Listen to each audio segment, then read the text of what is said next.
What's going on, everybody? My name's Kyle Richards, a.k.a. Tater Deluxe. Sitting next to me here is my co-host, Micah Brown, also known as Micah Rowave. How you doing? Sup, dude? Dude, sup. Sup? I feel like we suck at that. We need that We guy. do. We need to feature that guy on the stream. I think that'd be pretty good. Dear Suh, dude. No, suh, dude. Suh, dude. Suh, dude. Dude, Suh. Dude, so he just replied, dude, suh. It'd be the greatest thing ever. Welcome to episode 24, everybody. Talking about some MLB postseason that's coming up, believe it or not. You know that's my favorite sport. You're a liar, Kyle. But we're also going to be talking about some NFL. As you know, the season got kicked off this weekend. Well, I guess Thursday last week. And a lot of pretty big stories going on there, but there's a lot of underlying stories that were really fun to watch on social media, and we're going to play off of those a little bit today.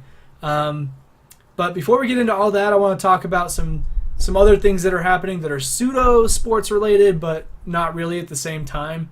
That's kind of how we do it at Abstract Sports. So the first thing I want to talk about... Line. Yeah, we walked the line. Walk the line. Like, is it real life or is this fake? I'm not sure all the time. Because the first thing I'm talking about is NBA 2K18. If you're a 2K fanatic, you know that the prelude dropped on Friday last week. This kid doesn't know what's up. But basically, in the prelude, they give you a taste of what the My Career mode is supposed to be. So you get to create your character and create your archetype, so you can choose what type of player you want to be, whether you're going to be a three-point shooter or a driving and dunker like LeBron James. But I'm more of I'm a slasher and a passer. So like my guy is this guy who can drive and dunk, but he's also flashy passing and fast. So He's a Rondo. he's kind of like a Rondo, but he's also got like a dunk package going on too. Because that's kind of what my game is like. I can shoot the three ball. Like in real life, I really can. But when my bread and butter is definitely driving the lane and dishing it to somebody who's open, or getting a good layup if I'm open. So Because we can't dunk. Yes. Because we're short. not driving and dunk, definitely drive and finish, but not dunk.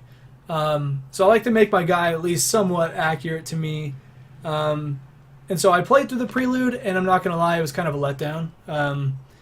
You basically play 3 games. And so the way it works is like you play a few games, and that helps the game determine how good your character is when you start out. And so you play 2 3-on-3 games, 1 5-on-5 game with it. It's just like, PC. It's single player. And Micah's already bored because I'm talking 2K. It's this hidden drink right here. And This water, this warm water is putting him to sleep. Mm-hmm. But I don't know. The prelude, I feel like you can't read too much into it. I've seen some reviews from people already that kind of have it like a thumbs down for a lot of people. But I already have the game pre-ordered, and the early tip-off weekend starts this coming Friday. But that's going to be a pretty jam-packed day for me. For example, bowling starts that same night. And last year, I did put out a couple of videos. Well, not videos, actually. I tried to do a vlog about bowling once, and it fell through really quickly, so I ended up just posting a lot of snaps. But bowling starts this Friday, and I plan to collect all of my stats and hopefully put out some things in the community sports categories as well as the bowling categories, and maybe try to take some cool photos at the bowling alley. Try to get a little artsy with it. Well, Kyle, you should start like a bowling with Kyle or bowling with Abstract Sports. Should I? Yeah, like a Google Doc or something. Post your scores. Gotta have proof. Yeah, so I gotta have the numbers down so that I can put it up in a blog post, and I'm not lying. I'll take pictures of the scores on the screen. Yeah. That way it's legit. Gotta be legit. I don't want anybody thinking I can't bowl over 200, because I definitely can. Yeah. Internet. Just 300s across the board. Everybody that watches my stream bowls a perfect game every time. It's like North Korea and Kim Jong-un's just bowling it up. They know I guess know how to do it. They know how to throw balls. Mm-hmm. I just realized I forgot to change my shirt into the Abstract Sports shirt. Oh my goodness, Micah, showing me up on my own podcast. Oh, don't open it now. My shirt's off. Like I said, we're gonna give the neighbors a show, sexy show. As you can see, we've got a different setup going on. The light's different. The background's a little different. I feel like it's a cleaner look for the backdrop. We are sans cats. We are free of the cats. They're not in the way right now. But anyways, to get back on topic, bowling starts this Friday. Look forward to some content about that. But also fantasy football started, and Hallelujah. And it was a good time. But I hate to say that I got beat. I did by somebody I should not have. Jacob, you jerk. He didn't even have a tight end in his lineup. But I thank the Patriots defense for that. We can get into that a little more later, but Patriots defense scored -4 points for me. It is bad. Not only did you lose, you were the low score of the week. Yeah, I got a couple trophies for that, though. Yep. I'm not proud of it, but hey, it's only week 1. I also had David Johnson who got injured, and I know there's a lot of fantasy owners who are tanking because of that, but I got Tarik Cohen, that Bears running back. Backup running back. More on, well, he's starting. Oh. Well, whether he's starting or not, he's splitting carries. He touches the ball a lot, and he put up a ton of points last week. The touches. He touched the ball. The egg. You take it. Take it to the score down. Make it yours. Make a score touch. Score a goal unit. But more on him later as well. But yeah, that's all the weird news going on. Do you have anything weird to add before we jump into more sports like stuff? Weird, not really, because I won. Week 1. Good for you. League manager rigged it. I wasn't the high scorer, so okay. I played the rigging quite well. We got to hold your cover. Yeah, so I mean, win but don't win by a lot. It's like the Incredibles kid where they're like, get third. Yeah. Remember that scene? Yeah, I remember that. Sorry if that gets a little obscure on you, but yeah. Some people's got to get the reference. Yeah. It's the internet. The internet. You internet people know some things. But let's start it off with a little bit of MLB, huh? 20 games left. There are 20 games left, and that kind of caught me off guard because when MLB season started earlier in the podcast days, when several weeks ago, beginning of baseball season, I was talking about how I'm going to use my fantasy baseball league as a means to get closer to the game of baseball. That did not happen at all. And I tried to use it as a way of keeping myself accountable because the internet knows, and I said it on the podcast, but man, 160 games in a season, 162. It's a lot of baseball. It's a lot of baseball. And I grew up basketball, so I always found myself talking basketball still, and it's just very hard. It's a faster game. Basketball is. Yeah, basketball is a faster game, and I think that it's easier to relate to the players, at least for me, and the type of things that they go through as a player in the media. Baseball is a very laid-back sport, and I don't think it's got enough spice to it. I don't know how else to put it. Baseball's the sport for Asperger's. For Asperger's? I don't know if that's offensive or not, but it's a stats game. If you're into stats, baseball's your jam. So, I mean, I don't think that's offensive. I just think that's accurate. I don't know if Asperger's is the correct word, but right. You know. But attention to detail. Yeah.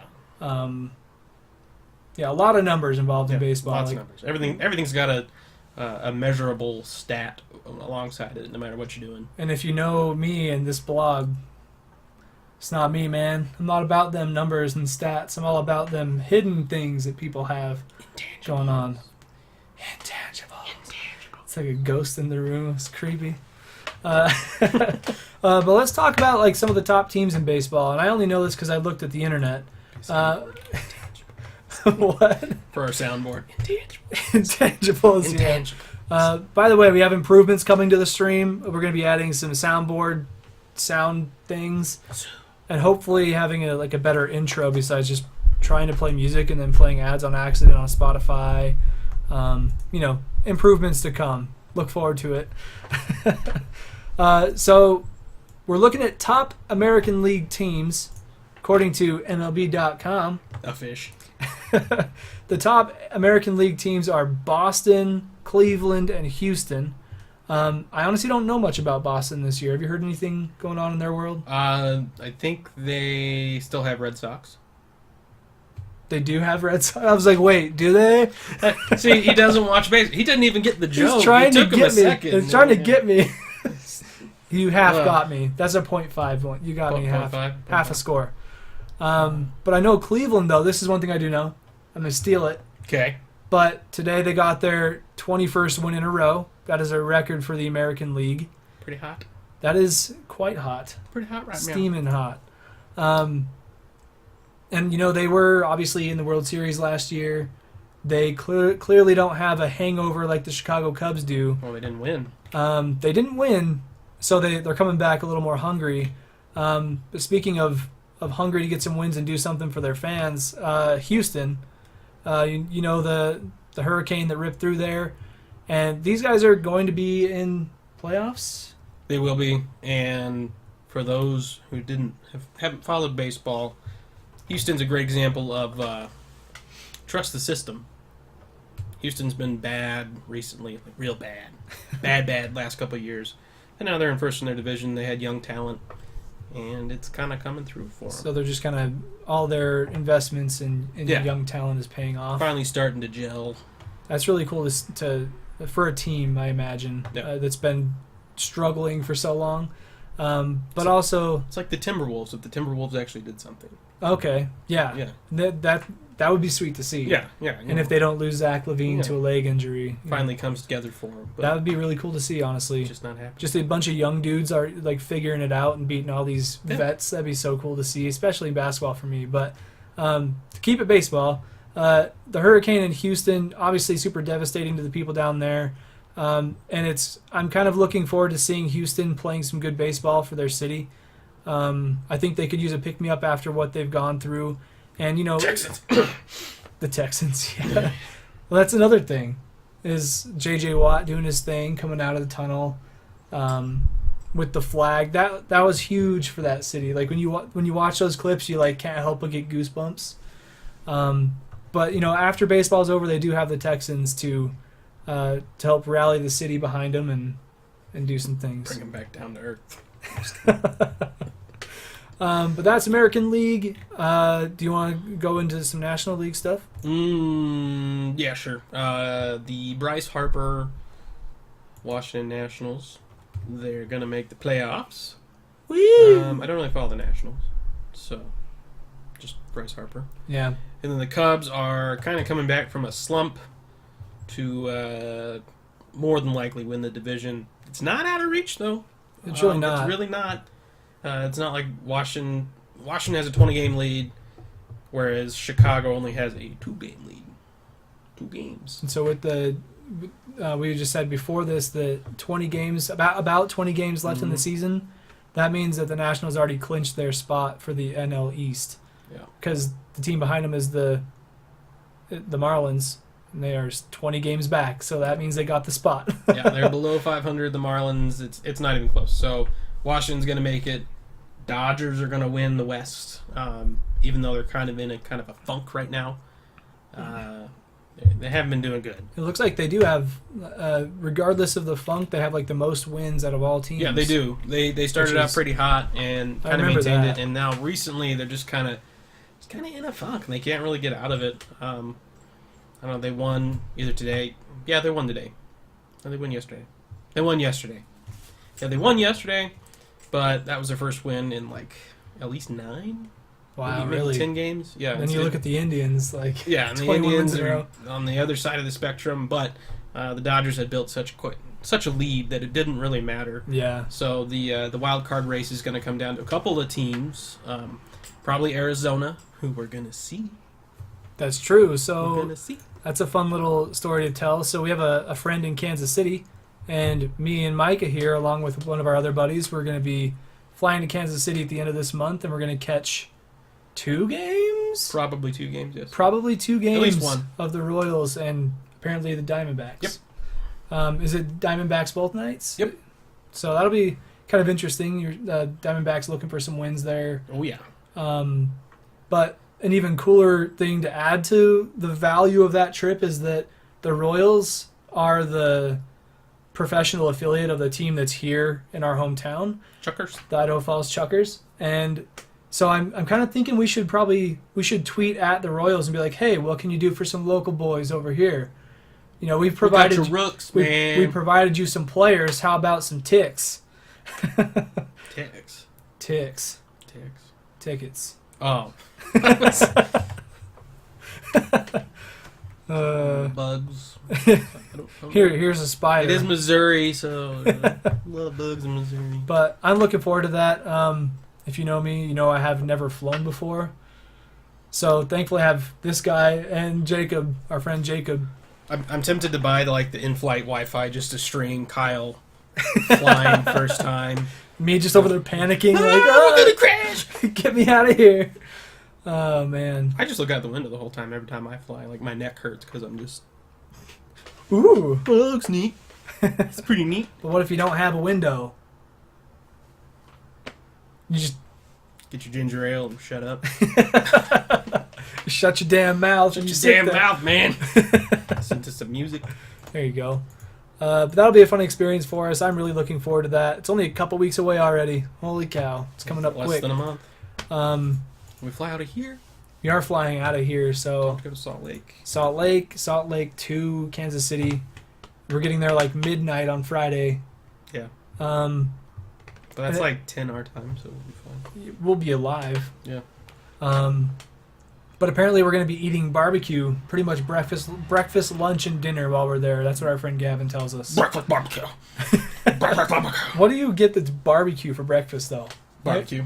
Just barbecue sauce Barbecue on your is, hash browns. It's not a food group, Kyle. It's a way of life. Oh, is it? It's a way of lifestyle life. food. Yeah. Okay. Maybe we'll run into some Guy Fieri down there.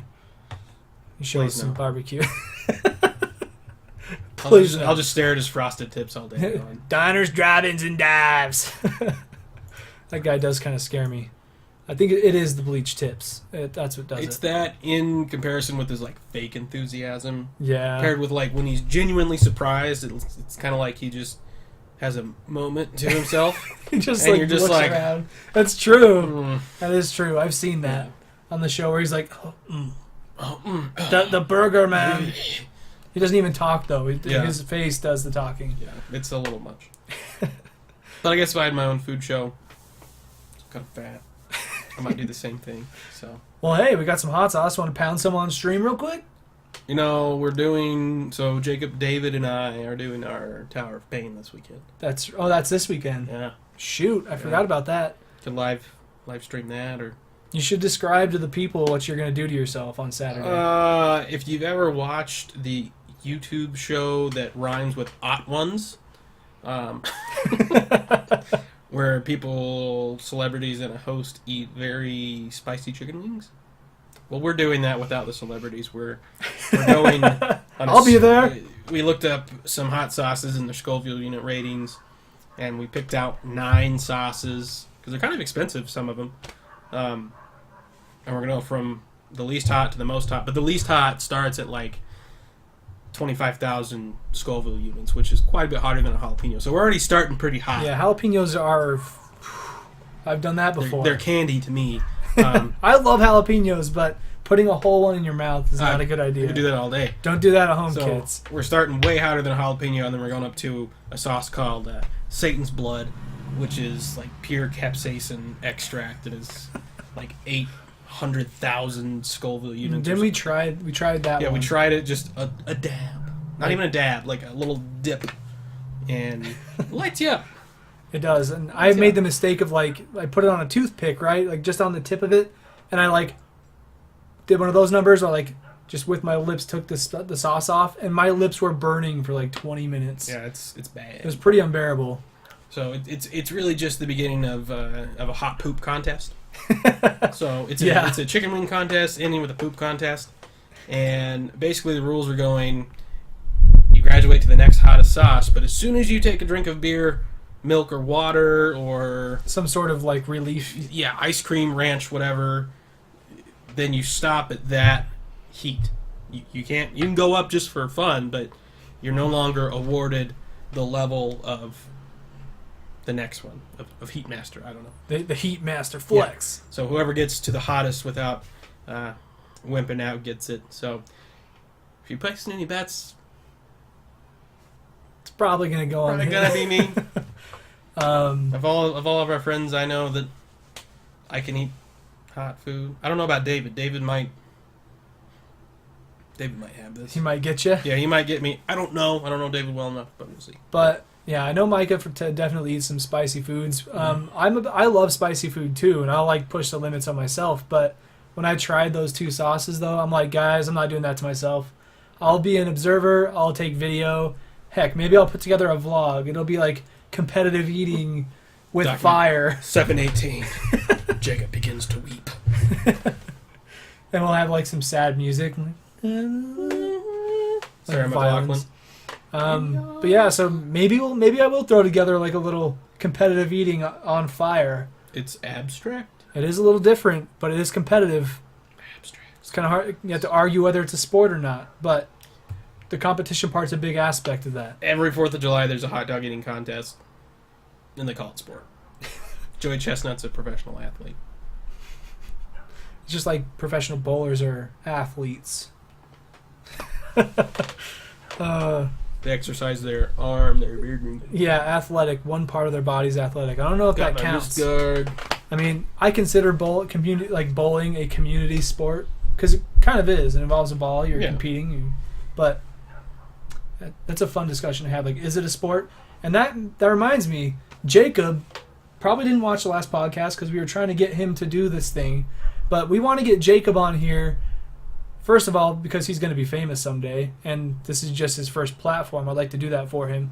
But also, he wants to do like an abstract fact or a sport of the week, and still haven't been able to get him. So maybe this Friday I'll record a video of him, or Saturday, doing this next week's podcast abstract thing of the week, whatever that is. Future. So, not sure how that's going to come into the format of the podcast, but I'm making it a goal. That's my other thing. Abstractly. It will. It'll be like, sci-fi music playing and then video. So look forward to that. So yeah, competitive eating this weekend, but also there's more football going on. So to start with a little bit of football, the Vandals, they didn't do as well as we thought they were going to do. Micah, we forgot your brown paper bag to put over your head. But to be honest, we both thought the Vandals were going to do okay against UNLV, especially with UNLV coming off a bad loss. Maybe that's what fueled them. But I would have been happy with okay. Yeah, we thought the Vandals would do okay. No, they did terrible. Terrible. It looked like the Vandals of old, those old Vandals and love, the one-bin Vandal teams. Pretty much textbook. Coach didn't have them ready. They got out-coached. Plain and simple, they got out-coached by a coach who was a record-setting coach for his loss. Call that fuel to the fire, I don't know what. But it was out-coached. The players didn't have any fire. They weren't ready. They weren't ready. There were terrible passes. There were good passes that were dropped. There was really bad defense. A couple of long runs for touchdowns by UNLV where he just wasn't touched. Didn't even get going up the middle, too. Yeah, it wasn't like he beat everybody with the speed around the edge. He just, whoop. Like, what the hell was the defense thinking? Well, doing? I watched the replays and, our safeties and linebackers just ran into the pile. Didn't look for the ball, just ran into the pile. Out-coached, and they're just like, thanks. Bye. Touchdown. That's just ridiculous. So, but 8 miles away. That's right. Washington State. Beat down the Boise State Broncos. Go Cougs. I don't know if you guys were watching it, but Washington State ended up winning that game in overtime. Not just overtime. Double overtime. I think it was triple. Triple overtime? It was triple OT. Triple overtime. Triple OT. A lot of football. Kyle would know. I turned that game off when it was 31-10 Boise in the fourth. The fourth quarter it was 31-10. That's pretty much like rack it up as a loss. It's over. The final play I watched, Luke Falk got hit hard. He ended up getting injured, leaving the game. Fumbled the ball. Boise ran it back for a touchdown. I was like, well, Falk's hurt. It's 31-10. Off. Checked my phone a couple hours later to, hey, they won. What the hell? I was getting snaps from friends, people who went to WSU, and they're like, dang, this is a good game. It is like midnight, past midnight, which means it's an hour later up there. Yeah, Pac-12 after dark. Or is it? Hour sooner. Hour earlier, okay. So midnight here, 11 there. Yeah. But going into triple overtime, I think a lot of people went to bed Yeah. by that time. I know I was in bed. Some of you may get this, but you really could say that Boise couged it. I'm familiar with the phrase, and I'd say Boise did coug it. Boise couged it. They couged it. You can't say they did coug it. They couged it. Like done there, couged it? COUG''D. Couged. Couged. It's a verb. Yeah, they couged it pretty hard. Yeah, so Baby, what is you doing? Losing this 31-10 lead, and they did. how dare you? So I mean, good for Washington State. I mean, even though they're like 8 miles from the University of Idaho, but the Vandals and the Cougars kind of have this like brother sister thing where it's like you root for them just because they're close to you, but you're in different tiers of sport capability anyways. Yeah, it's not a rivalry. It's No. like We never. Well, I guess we do play them, but in basketball. oh, hey, cousin. Good job, cousin. We'll play you this week in basketball, and nobody cares. Yeah, we'll party together on the weekend Yeah. because we're only 8 miles away. And the bar scene's better in Moscow, but whatever. but whatever. Whatever. But I mean, it does suck that the Vandals though. I'm hoping next week they bring some fire. I mean, like you were saying, they didn't have that, and it's like, I don't know. Our question at the end of the podcast for you guys, it's going to relate to this here, but it's ridiculous how lackadaisical they seemed, just kind of putting around and Didn't care. like just they weren't even like hustling to get to their lineup or to like line up on the line. They were just kind of like getting there, and then they'd run a route. It wasn't even like quick or on point, just lazy. Like the fan in me wants to chalk this up to be like, oh, the Vandals are on a 6-game win streak. UNLV sucks. They're too confident. A word I've never used to describe a Vandal football team. Yeah, never ever. I'm just kind of hoping maybe that's what it was, because UNLV's not a good team. They're a middle ground Mountain West team at best. It's like the Vandals just kind of psyched themselves out. Yeah, there's like, we don't need to do this. We got them. We're gonna beat them. Coaches, I'm looking at you. And then my fear is that with this week's matchup at Western Michigan, their spirit's just going to break because Western Michigan is a good team. Good team. Well, we'll see what happens. I mean, I obviously hope for the best with the Vandals. They play Western Michigan, like he's saying, Saturday, 4 p.m. I believe that's Mountain Time, so it's probably more like 6 or 5. So if you're a Vandal fan or a Western Michigan fan, look for that game. We're probably their homecoming.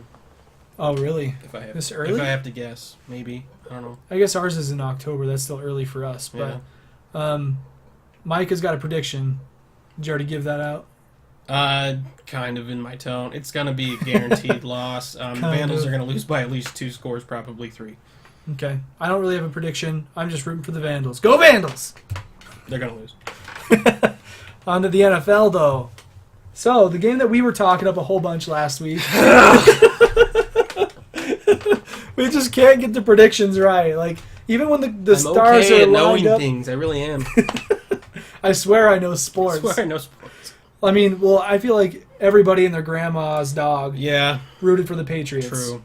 And if you watch that game, it was kind of like I can't believe this is happening. And I think a lot of that has to do with the fact that the Patriots were hyped up so much in the offseason. Everybody's saying they made the best moves in the offseason to get better. Yeah. And, they were the championship team. And Kansas City's often an overlooked team as well, and yeah, for good reason sometimes. I mean, what Kansas City team do you remember from the last 10 years? None. Yeah, no. So Just remember Alex Smith kind of failing Yeah. So last few. So you got Brady, defending champs, Belichick, and Kansas City. Who? and this was in Foxborough. Yeah. This was New England home area. Yeah. Hometown. And then they got their asses kicked. They did. Alex Smith, man, he was looking really good Yeah. in that game. But Mr. Check Down what? It's like he was like, who was the running back that for Kansas City that was doing all the work? Oh man, it's right there. I've got a Hunt? Google machine. Kareem Hunt. Kareem Hunt. We didn't look that up on Google. I pulled that out. I remembered it before I did that. Yeah, pulled that out of my melon.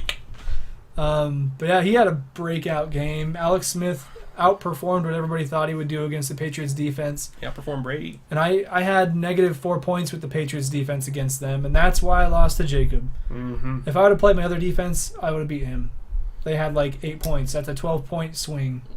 He also didn't have a tight end. He also didn't have a tight end. Nah. It wouldn't help your power ranking cause when I released the power rankings. I don't care. All I care is I got trophies. I'm going to own the trophies. 2 trophies. So then, this one? Yeah. Other mild surprises. Like, the Patriots are the big shock. I think the big shock for me was how poorly Houston played versus Jacksonville. I don't know if I focused too much on last year's teams, but Houston's defense is usually pretty good. I know they have a quarterback issue going on, and they'll get that figured out. But Jacksonville's not that good, or they shouldn't be. Maybe they are now, but Bortles is just a walking pile of garbage. Bortles, he's the only guy I can name on the team, I think. Yeah, he's... Allen Robinson, maybe? Maybe, yeah. A receiver? Yeah, except he blew his ACL, and then Bortles smacked his torn ACL knee while he's on the ground. But, I mean, it's just... Blake Bortles shouldn't score 29 points on anybody. And he did. He did. And J.J. Watt, and usually that vaunted defense they have. Speaking of which, Brian Cushing was suspended 10 games for using performance-enhancing drugs. I did see a meme that came out from that. It was like him in his USC cut-off tank top, and he's just flexing on him. And the meme was like, I can't believe they think Brian Cushing is using PEDs. Well, and he's just hulked out. This is the second time he's been caught. So, in other news, water's wet. But, yeah, so a poor Houston defense probably going to get worse. Brian's lost a step, though. He's not the backbone like Watt is. Yeah. But that was probably the biggest surprise for me. And was that game supposed to be in Houston, or I guess either way, Jacksonville or Houston? Yeah, it was supposed to be in Houston. So, but it was somewhere else. I don't remember where it was, but it wasn't in any place it should have been, thanks to Hurricane Harvey. Another big surprise would be who's in the commentary booth now. Oh yeah, Tony Romo. Oh, Romo. Anthony Romo. NFL's 2017 sexiest player. Are you talking about Rex Ryan? Because he was in Monday Night. No, he was so bad. Beth and Rex were terrible. Terrible. But I'm talking about NFL's 2017 sexiest player, Tony Romo, in the commentary booth on CBS for the Oakland, Tennessee game, which I was watching. Yeah, that was good. But I have a story to tell first. I'm going to tell it. Here we go. So I mentioned a guy at the beginning of the stream. His name is Tarik Cohen. Oh, yeah. He's a 5'6". He's 5'6". He's shorter than me. A web designer, not a football player or a basketball player, an athlete. Well, okay, I'm athletic. But 5'6", like 180, it's a pretty small dude. That's like Darren Sproles' size, just about. Especially when compared to the rest of the NFL. That's very small. Very small. And I watched a video about this guy today, and it kind of blew me away. I mean, just because of his size, people would count him out on everything. So he went to this little tiny high school. I don't even remember where he's from, to be honest, but he went to this small high school. His coaches had to really vouch for him to get a scholarship at a school. They thought he could play like at other big colleges, but they just kind of ruled him out because he was a 5'6" young dude who he wasn't even the size he is now at 180. You know, he's probably like 5'5", 5'4". And so this small, I guess it was a private black college that took him, and don't know any of those. I don't know any of those either. But the school that did take him, super white. The school that did take him, like, he crushed it there. And this is the type of team that you don't hear about in the news. They're not one of the major teams, not seeded by any means. And he performed well enough to get drafted in the 4th round this year. That's impressive. There's a video you may have seen on social media where this guy jumps and does a backflip and catches 2 footballs, one in each arm. That was Tarik Cohen. Well, it kind of went viral, and, like, you know, in the off season, like, players who were about to get drafted or did get drafted, they're doing all these crazy things on the internet to try and get noticed more. And he was one of those guys that, like, really stood out.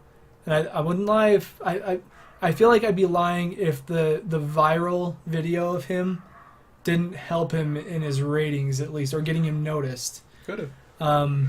Because it was very impressive. But he got drafted in the 4th round to the Chicago Bears, and Bears. This dude, our boy Charlie, he's probably stoked about this guy. He put up like 2 rushing touchdowns and a receiving touchdown, I think.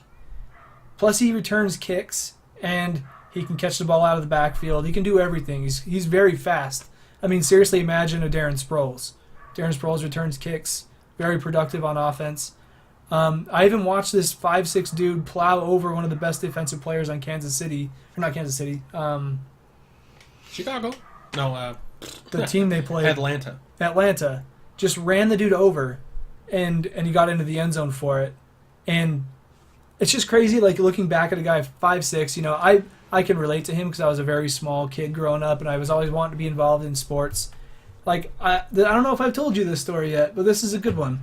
I was in 5th grade, and my friend Cruz played in grid kid football, and I never got into playing organized football. I played it more just with my friends in my front yard. But one day he's like, "Hey man, you should come play for the team. You can come to practice one day, and we'll see if the coach will let you play." And I'm like 10 years old. I'm like, "Okay, yeah, sure, let's do it."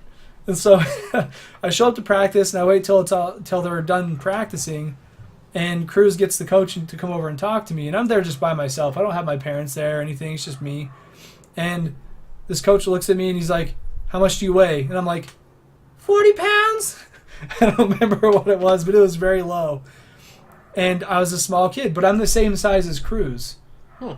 And so I told him my size, and he's like, "Oh, maybe you should go try playing with the 4th grade team."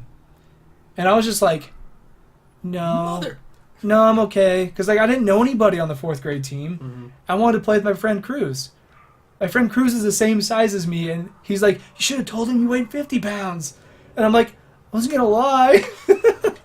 But that was the day that turned me off of football forever. I never did it after that. You're going to find that coach one day. Yeah, on his deathbed. I wouldn't even recognize You the ruined guy. football for me. Gosh, that was so long ago. But so I kind of know the feeling of being counted out because of your size, and that's not just because of that football instance. It's sort of been a thing for me my entire life. Like playing basketball, you want to be tall and do everything well. Well, I was short, and I was just angsty, and I would get loose balls. That was my thing. Ball. Give him the ball. Ball. Ball. And so it's really cool to see a story like this that, younger kids that could have been me, like back when I was in 9 or 10, can see this video because they have a phone in their hands, and they can be inspired by this guy who was counted out his entire life because of his size, and they can be like, "I'm going to be that guy in 20 years, 15 years. I'm going to be that guy," because this kid's like 22, and now he's going to be one of the most successful running backs this year, I think. Maybe that's one of my crazy predictions. Bold prediction. Bold. We need to get that BBQ sound up in soundboard. here. But, so anyways, I did have David Johnson in my fantasy league, and he broke his wrist. He did. So what do? I'm number 1 on the waiver wire. I go pick up Tarik Cohen because I'm just super stoked on that guy. I think that I picked him a little bit out of emotion, but a lot of it because of the stats. little knee-jerk reaction there. Yeah, what he's going to produce. But speaking of Tony Romo, that was a little bit of a long tangent to get away from the Tony Romo and come back. We have this note thing set up, and I repeatally just ignore it. Just ignores it. It's really rude. It's right. It's closer to me than it is to Kyle. I can't stand it. And I'm just like, oh yeah. No, that's all right. This week's better than last week. Last week I was just like random. Like I totally messed up the notes. Yeah. But this one I only got 1 bullet point ahead. But yeah. Still ruined everything, but that's all right. Yeah. Romo. Yeah, those of you watching the Oakland, Tennessee game, Tony Romo was in the booth with somebody else. Some other dude. I usually know his name. Was it Phil Simms? It might. It sounded like Phil Simms, but I'm not sure if it was him. Might have been. But one thing you don't usually see from commentators, no matter how long they've been in the game, and maybe they're not supposed to, maybe it's not kosher, maybe we'll see Tony kind of tone it down, but he predicted the plays. It was such a cool thing to watch. Not like predict plays. He was like, oh, they're running to the left. What do they do? Oh, they run to the left. He's like, oh, there's going to be a check down pass. This receiver's going to run this route. Sure enough. It happened. Tony called it every time. I don't think he was wrong. He mispicked a route once, but he picked the right guy in the right location. And it was like a 50-50. They either do that route or the other. Yeah, and he picked it, and I don't know if that's just because he has played the game for 14 years or however long he played, or just what. Because you don't see that. I mean, Rex Ryan's a bumbling idiot in the booth. We just found that out Monday night. Yeah, God, he's terrible. But even people like even John Madden. John Madden never called the plays. Al Michaels never predicted the plays. I don't know. Like I said, I don't know if they're not supposed to or what. I don't know. I'm kind of curious. Like the closest thing I've seen is like John Gruden calls out the formations. Like, well, in Tampa, this was XY banana split. Yeah. He does that, but he doesn't really tell you what's going to happen. He doesn't do it beforehand. Like after the play, he'll like do a big breakdown. He'll use the markers on the screen to show all the details, which is all really cool. But like that video of Tony Romo predicting these plays was like run to the left. Yeah, and the left. And like it was like I think it's just it's a combination of him playing for so many years, but also just having a high IQ of football in general. Yeah, it made me think of I don't know if you guys have watched the Hard Knocks on HBO this year with the Tampa Bay Bucks, but at I think episode 3, they're talking to one of the rookie running backs who's trying to learn the system in the NFL, and he's trying to learn the new playbook with Tampa, and the coach is like, yeah, it's the same stuff you knew in college. We just call it a different thing. It's all the same. A run's a run in the NFL. There's only so many blocking schemes that are effective. So even though Tony never played for Oakland or played for their offensive coordinator or Jack Del Rio, Tony knows the language. Yeah, he understands defense recognition and the lineup the offense is in. And the audibles. Yeah, he gets it. No matter whether he understands their play call or not, like they say Omaha or whatever, if he doesn't know what that means, that's fine. But he understands that to him it was just Iowa. Yeah, and like I guess it seems like the way that he was presenting it, it sounds like there are some buzzwords that are very common in the NFL that mean a certain thing. And like there's one play in particular where Derek Carr said kill, kill, and that was like the first one in the video that I saw. And he's like, oh, he's saying kill, kill, that means run left. And so they did that, and a little bit later in the video, he said the same thing. He's like, oh, he said kill, that means he's flipping the play, it's going to be a run back to the left. So it's almost like the kill means flip, and then like, but beyond that, say it 3 times, but beyond that, he was also picking apart defenses, being like, oh, we got a split safety blitz coming off the left edge over here, and then sure enough, that happened. It's just crazy to watch somebody like Romo, especially in his debut. Yeah. I wonder if they gave him a little leniency in his debut as a booth guy, but we'll see. Yeah, so we'll see. I mean, that kind of stuff makes me want to watch a game that Romo's calling. I'm not gonna lie. Like seek it out. Yeah, but I will avoid Rex Ryan like the plague. Oh my god! Like Beth, just stay with college football so I can ignore you. Rex, just go count your money. To get a coaching job, damn it. Just go count your money. Don't even coach. Stay out of the NFL. Just go find a lake and sit next to it for the next 20 years. Heck, did you see Jeff Fisher was spotted in Montana buying groceries? In Billings, Montana? Yeah, he's an avid fly fisherman. I believe it. He looks like it. Yeah. It's just weird to see because like Jeff Fisher is like one of those, he just looks like a football coach. Yeah. So you see him at the grocery store, he's got that look on his face like... Just really the price. But that's just, it's weird. A lot of weird things going on. Former players and coaches being gone and now doing something on the other side of it that we get to hear. And it's like when you saw your teachers outside of school when you were little, you're like, what? Like they're celebrities, oh my gosh. You exist, oh my gosh. You have to buy groceries too? Oh, yeah. You're buying TP? You poop too? Oh my gosh. Oh man, you don't live at school? I swear I saw a bed in there. Yeah, it's kind of like that. You think Jeff Fisher is just, he exists as a Rams coach or the I'm not Titans going to lie. coach. He kind of looks like a, I don't know, he kind of looks like one of my uncles.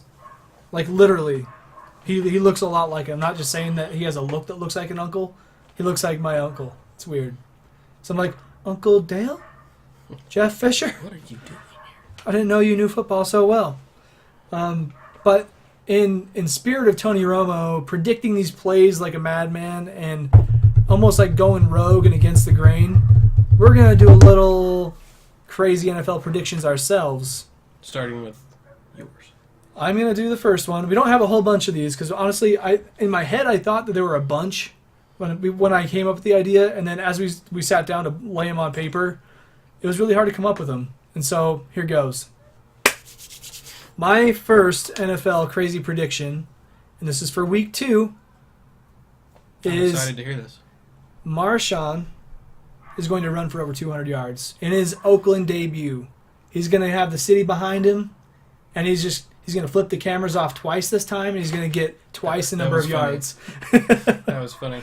That is a crazy prediction. 200 yards is crazy for any running back now in the NFL. But leave it to Marshawn to flip the cameras off on his first game back in a year and a half. Yeah, that would be pretty magical, though. That would. 200 yards in Oakland, hometown debut, that would be cool. I suppose it's my turn. It's your turn. Crazy prediction. Jay Cutler gets benched. That's not crazy. That's not crazy. That's not crazy. That's probably going to happen. Crazy prediction. Not for week 2. Maybe for the whole season. Crazy prediction that Ben Roethlisberger, a.k.a. the gas station hot dog. Shout out Jacob for the nickname. The gas station hot dog doesn't miss a game. This season? This season. That's pretty... Even with like a sore toe like he had last year, he's not going to miss a game? That's pretty crazy. I personally can't remember the last time Ben Roethlisberger didn't... He's kind of like wasn't hurt. He's kind of like a Tony Romo in a way, except Tony had worse injuries. Yeah, like broken back. Roethlisberger's just kind of made of glass in certain extremities. Yeah. And he walks like he's got like 2 fake legs. I'm not going to lie. He's just a... Yeah. Just been beat up as a quarterback. He's got some miles on him. So my other one that I can think of off the top of my head is Trevor Siemian. Is that how you say it? Broncos quarterback? Bronco Siemian? Yeah, that's the guy. Yeah. I'm going to predict that he's going to fumble the ball 3 times in week 2. And my reason for that is because on Monday night, I was watching this guy try to get away from people, and he's just like one hand, like trying to scoot between guys, and he's like, la la la, you will never touch the ball. He's not very big. No, and so the whole time I'm like, he's going to drop that thing. There's no way. He didn't lose the ball. It was a good game, by the way. It was a very good game at the end. Yeah, Chargers made it a game. But Corey Toomer caused that fumble. Did he? He did. Go Vandals. Yeah. Corey Toomer of the Vandals, former Vandal, getting that fumble. Nice. I didn't see that part. Yeah. Was that late in the game? Yeah, that fumble. So it was the fumble, and then Rivers was just like, BOOM! To Benjamin. Oh, okay. Yeah. Yeah, I missed that part. I had just left from doing laundry Yeah. where I was watching the game. Yeah. Sorry to tangent. Notes. Screw the notes. No, that's okay. We were talking about that game, so it makes sense. But I think Simeon's going to fumble the ball 3 times. Not once, not twice, 3 times. That's pretty bold. That is bold. I mean, it's not something you think. So you keep doing weekly predictions. You keep doing like... I'm going to stick with season predictions. I'm going to go... The Boston Celtics. Basketball? Basketball. Oh my The god. Boston Celtics, who Look just at got Micah. Kyrie and Hayward, don't make the East Finals. You heard it here first. You heard it here first. The Boston Celtics failed to make the Eastern Conference Finals, where they would inevitably lose to LeBron, because that's what they do. Celtics, just a funny way to spell loser. That was mean. I like that style. I like that. Go Lakers. F the Celtics. Yeah, they're not gonna make it. I'm curious about that one. I think you have something there. I mean, we talked about the awkwardness of Gordon Hayward last week or a couple weeks ago, and like in their press conference, if they can't talk together very well, what makes you think they can play well together? Hey, Hi, hey, what's up? you play basketball? No, sometimes. Sometimes a kind of game on the side. Check out my hair. And then Kyrie's like, I have identity issues. I don't know if I'm Uncle Drew or if I'm Kyrie. I want to be the guy, but I was already the guy. Didn't do it. And... Who do you think is going to take over the Celtics, though? Do you have any predictions on that? Because the Rockets are in the West. Who's gonna knock off the Celtics? I should probably back this up. There's the Hawks. It's gonna be Toronto. Toronto. Or Atlanta's good. I'd probably say Toronto. I'm gonna pull up a list of the teams right now. I wanna get my dog in this fight. Toronto over Boston. Me. There you go. But Boston can't be in the Eastern Finals though, so that means it can't be Toronto-Boston. Right? Toronto's in the East. Yeah, I mean, like you were saying that the Celtics were not going to win the Eastern Finals. I'm saying they're not going to make it to. Oh, they're not going to make it to. Make it to the Eastern Finals. Okay, so yeah, that means So that means they can't be in the matchup against whatever team. Nope. I would say Cleveland versus Toronto in the finals. That's my guess. Cleveland, Toronto. Eastern Conference Finals. That'd be a cool one to see because it's already happened. It has happened a couple times. I mean, they're just taking a year off, pretty much. Yeah. I mean, what other teams? I mean, Atlanta. The Hawks have been up there a couple times as Wizards, well. Maybe if they pull it together. Maybe Porzingis throw some key wins together. Yeah, I say Atlanta, Cleveland, Atlanta, Toronto, Washington, Boston are your top teams. Maybe Indiana. No, not Indiana. Man, I'm gonna say the Wizards will do better than Toronto. That's mine. That's fine. To go in line with your Celtics prediction. That's fine. LeBron's winning anyway. So. And then he's gonna go to LA and play with Lonzo, according to Big Daddy Lonzo. Sure. I'm excited for basketball though, man. We actually need to get on top of buying some tickets. Our group of friends try to go to at least a game every year. But Salt Lake. But more games we can make it to, the better. And so I think we have plans of trying to get tickets to the Cleveland Cavs game in Salt Lake. It'll just be kind of weird because the Jazz are a little bit different, and they're probably not going to be playoff material. But I'm still looking forward to that. Speaking of the Lakers, though, you guys probably heard they're going to be retiring both of Kobe's numbers on December 18th in the Staples Center when they play the Warriors. I think that they're planning on having a packed house, so why not do a crazy event while everybody's there? Be surprised. But Kobe will be the first player ever to have two numbers retired at the same time, and there's valid reason to that. One argument that I saw was if you looked at Kobe's halves of his career when he changed numbers, so number 8, number 24, would one of those teams be a Hall of Famer? And it's like, well, one of those numbers had 3 championships and a couple of MVPs and Defensive Player of the Year. The other half had 2 championships, 2 Finals MVPs. It's just like, interesting conversation to have. Do you think LeBron gets his 6 and 23 retired? That's a good question. 6 in Miami, 23 Well, in Cleveland? when did he switch it? So he had like 7 years in Miami, right? Yeah, he's not 7. He had 4 in Miami. Oh, is it really only 4? Yeah. It seemed like such a long time. Well, he was with 4. he was with Cleveland for a while. Yeah, he was with Cleveland, and then for like a lot longer than I think. Yeah, Cleveland a long time. Yes. And then Miami with 4, and they went to 4 championships. But when he went to Miami, he changed to the number 6. That's right. And they did get championships there. So it's kind of like, that's a good question. I mean, it's the same as Kobe almost. Yeah, just different team. Just not as many years of production and points and all that. It's not on the same team either, because when he went back to Cleveland, he changed back to 23. True, so getting a jersey retired in 2 different places. 2 different numbers. I guess he wouldn't be the first. Shaq, I think. I think Shaq does have 2. Yeah, his numbers retired in Miami and LA. He's got like every color of the rainbow in terms of jerseys. He might be retired in Phoenix. The Suns. Yeah. It's like he played for the Suns. Yes, he did. He played for like 7 He played for Boston. teams. He played for Phoenix. Played for the Lakers and Boston. That's pretty ballsy, especially being a 3-peat champ in LA and then go to play for Boston. Big man, big balls, man. Just by default. That's just facts. Just math. So one thing that's been in the news a lot lately too is all these crazy superstar pickup games that we've been seeing. And it's in this weird little gym. I don't know where it is, but it's in like I want to say it's in New York. because LeBron has to fly out to it. They always talk about that being a big deal. Yeah.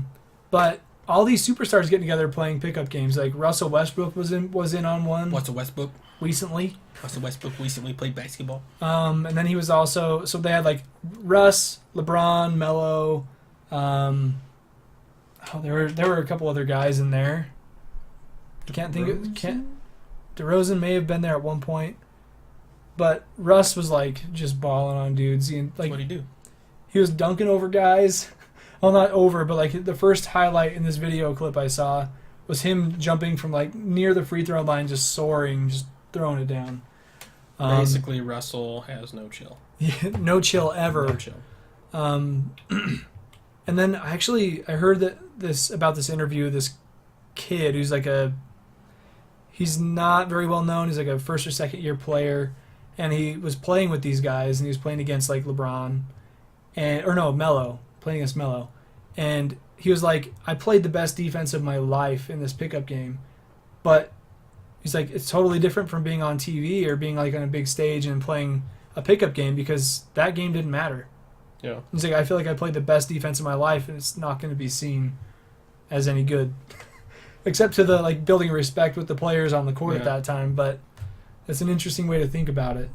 But that's how you got to put in the work, and you got to execute that same exact stuff in the game. In the wise words of Rihanna, work.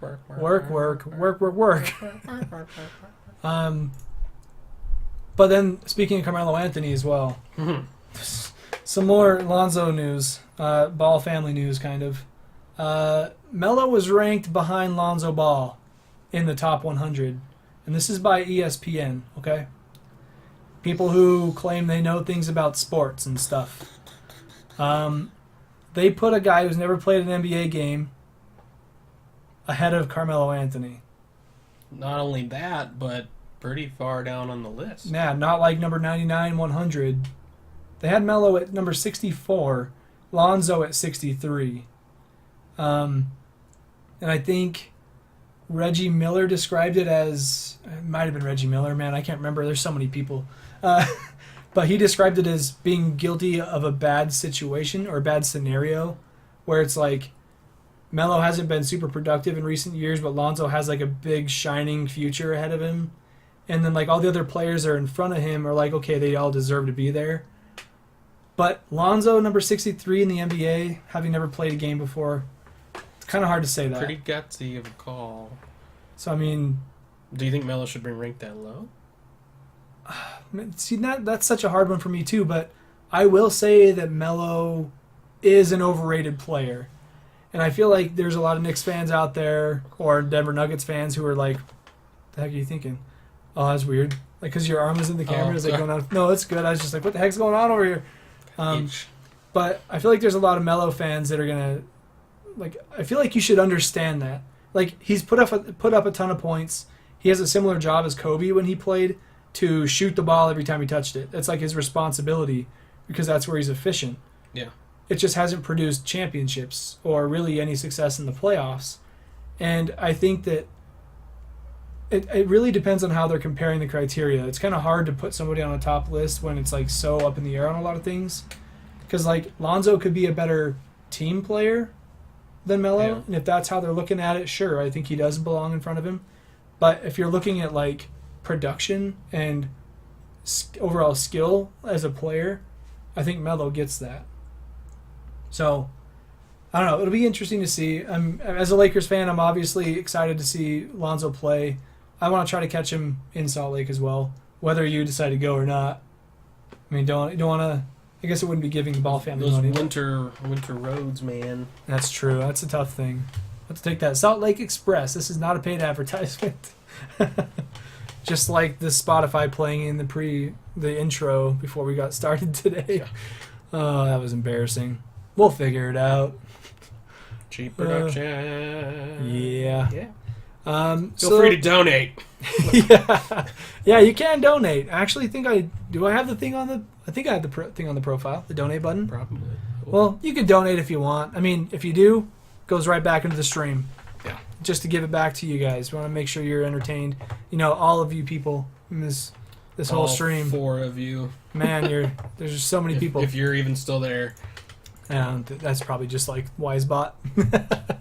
But anyways, that pretty much does it for the bulk of the content of today's episode. I feel like this episode went all right so far, but we still have the fun question and discussion at the Every end week. here. The question of the week. The question of the week. That's a lot smoother. I'm changing the wording right now. Question. Not weekly. Question. The weekly D. Of Weekly discussion. Weekly D. The weekly D. The weekly D. Weekly D. Sound more. That could be like in the background. I like that. Weekly D. So last week we asked everybody in the internet, The entire. the worldwide Entire internet, we asked you all a question and we wanted you to answer it. And we had one person answer it and then 2 others, including Micah and myself. But the question was, it's not really a question, okay? Just listen. Discussion. Describe a time in sports when you realize the magnitude of a certain moment. So, you're watching a game, something happens, and you're like, whoa, man. Tears. Oh my God. Tears. Yeah. Maybe a little Tribulation, goose pump action. Yeah. Goose pimple, if you're a British bloke. Aye. Oi, cheerio! Oi!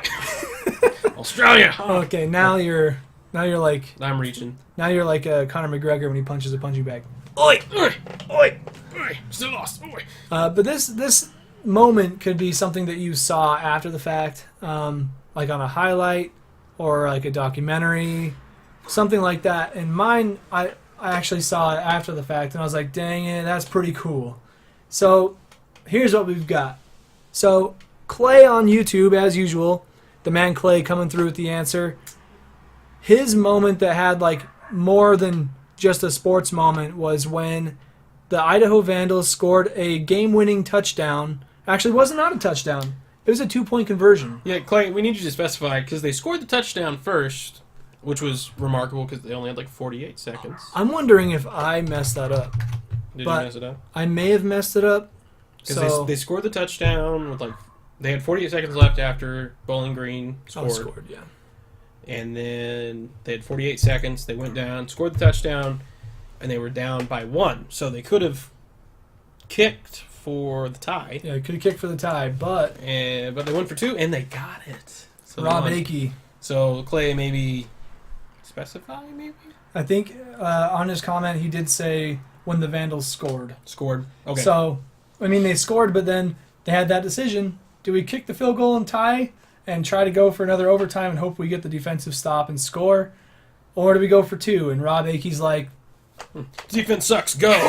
go for it. Go. And Nathan Enderle threw a touchdown, or threw a 2-point conversion completion to Taylor Davis? Preston Davis. Yeah. In the back of the end zone. And I remember where I was. I was jumping around the house when that happened. I was watching everything super close. And that was like the second bowl win ever in Vandal history. 2 for 2 at that point. Yep. 100% win percentage. Still. Now we're 3-0. We'll see if we can get a bowl game this year. No. What's his name? Thickahan? Thickahan, Girth Brooks. Girth Brooks. Have you? So that was a pretty good one because I feel like me and Micah and Clay all being alumni of the University of Idaho, when you watch your team that has been a very losingist team in recent years, God. when you see them do super well throughout the season and then get that win in such a dramatic fashion, that will that just builds your connection with that university, and It's intimate. It's a moment. it was very cool. And like Preston Davis, I used to play basketball with him at the rec all the time. I actually played horse against that guy.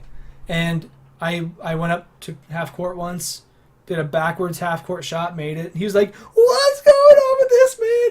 Like, he was blown away. But, that's a fun little story. No, that kid was pretty funny, though. I'd see him at parties all the time. Fun dude. But anyways, my answer to the question of describing a time in sports when the magnitude of the moment was so large I was excited was the story of a guy named D. Gordon hitting a home run. And I actually wrote an article about this. Maybe if I drop it in the chat, I don't think it's going to do much. But I don't want to bother. it's too far back there anyways. So D. Gordon, he plays for the Miami Marlins. And so last year, I believe, is when it happened. Jose Fernandez died in a boating accident. Later on, they found out there were probably drugs involved, drugs and alcohol, things like that, things you don't want to hear. But in the next day, the Marlins had a game, and they were without their guy. And before the game, I rewatched all this stuff because it was just like one of those games where you're like, I want to see what happened because it's so human, I guess, is the way to describe it. But D. Gordon, at his first at bat, he steps up there, and he was like best buds with Jose Fernandez. He's a lefty batter, but he stepped up into Jose Fernandez's batting stance as a righty, and he gets in his exact batting stance, and he takes a pitch where he didn't swing at it or anything, he just let it go by. Ump called a strike, and it was just like, what the heck's going on? Like, as you're watching the game, like watching this clip, you don't know what the heck's happening because he switches to the other side of the batter's box after that. Gordon steps into the other side of the batter's box, and he just, first pitch, rips one out of the park. Like, it was a fastball down the middle. I don't know if pitcher was serving a watermelon or what, but he just cracks this thing.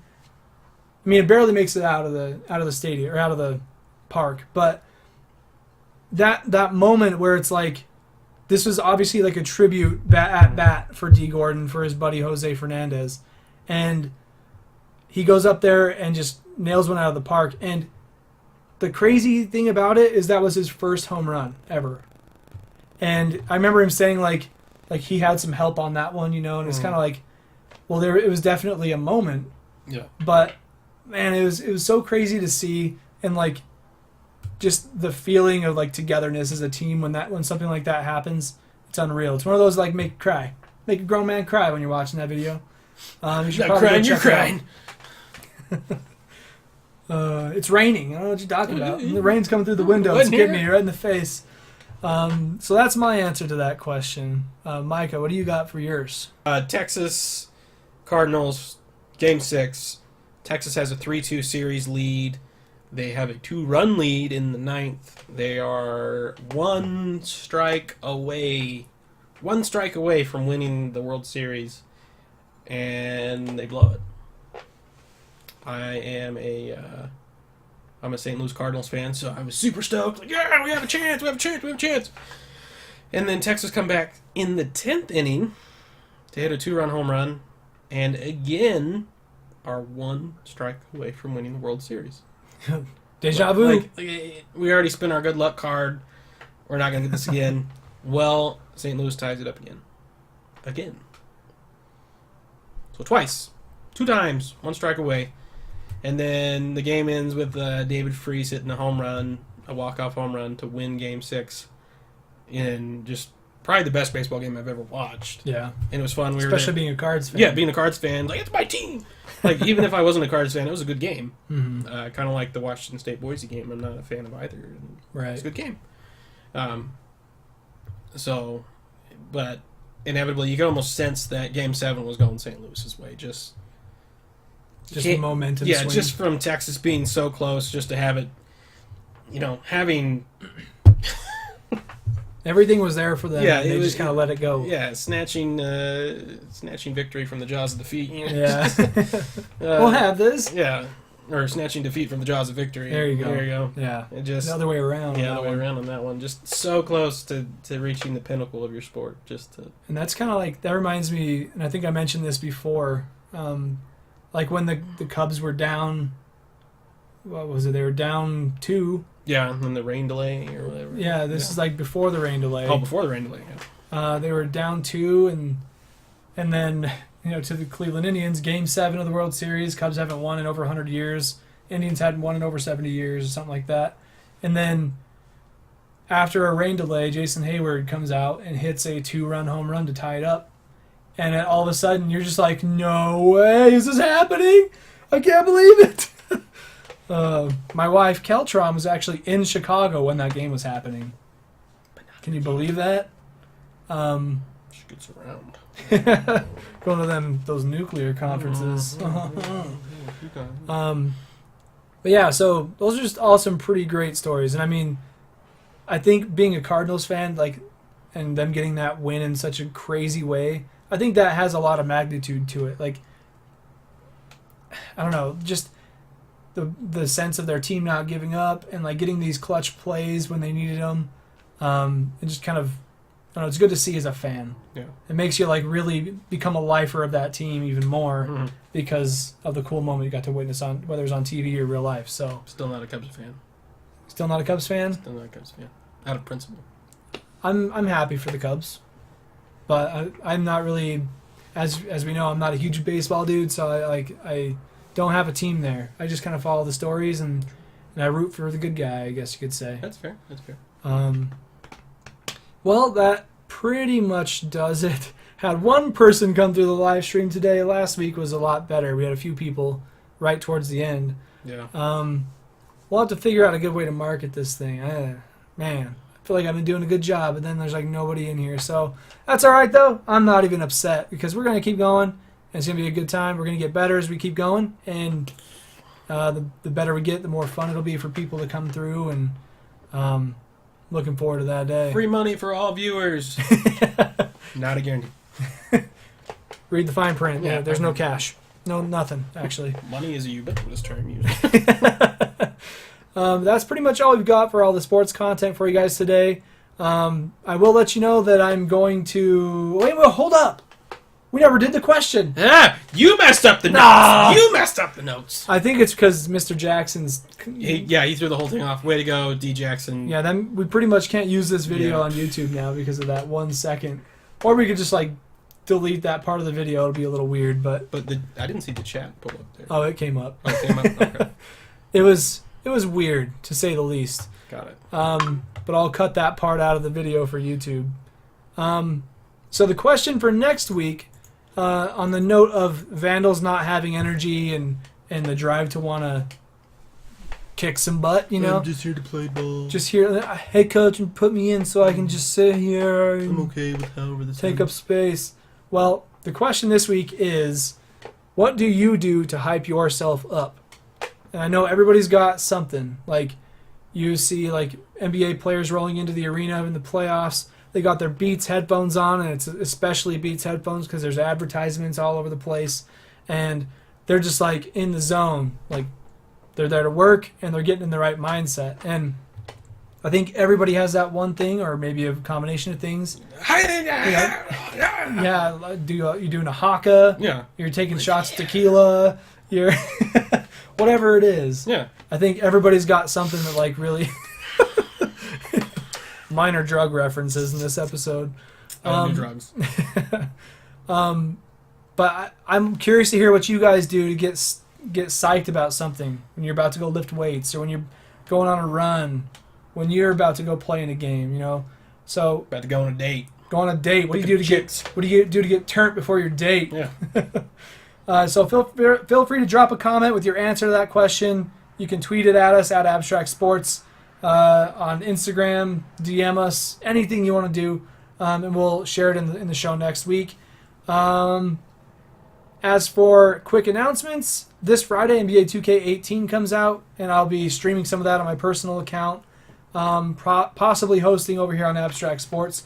So if you go to twitch.tv/TaterDeluxe, because that's me, you can watch me play some NBA 2K, and I might be a little more profane. Mostly out of frustration, I'm sure, because it's a new game with bugs. But feel free to tune into that. But that's pretty much all we've got. Micah, you got anything you want to say? Jacob. Come here. Jacob. Come here. Hey, Jacob. We need you. Come here. He's not listening. I'm not listening. What a jerk. But we're going to get Jacob on here. You're going to enjoy it. He's a good guy. Be sure to get at Micah, at Vandal Micah. Where is it? It's hard. It's hard to do. At Vandal Micah on Twitter. You can find me at Kyle Clay Design. I'm currently in like a branding dilemma right now where I don't know if I want to go as Tater Deluxe forever, or if I want to go as Kyle Clay Design forever, or if I want to go as Abstract Kyle forever. Why not all three? A fiesta. I'll have to figure that one out myself. It's a toughie. Abstract Kyle. Sports. Sporty abstract Kyle. What sucks is you only get 14 characters for a Twitter handle. And you want it to be short and sweet. Like Kyle Clay Design is like 13 characters or something. I want something short. People are like, bow! You know, and they find me. I think abstract Kyle. Cass. What? CKAS. Cass. Sack? Kyle Clay Abstract Sports. Cast. KCASD. Kyle Clay Abstract Sports Designs. That'd be tough. I don't know. I don't know if people will understand. They won't. They won't. So I won't do that.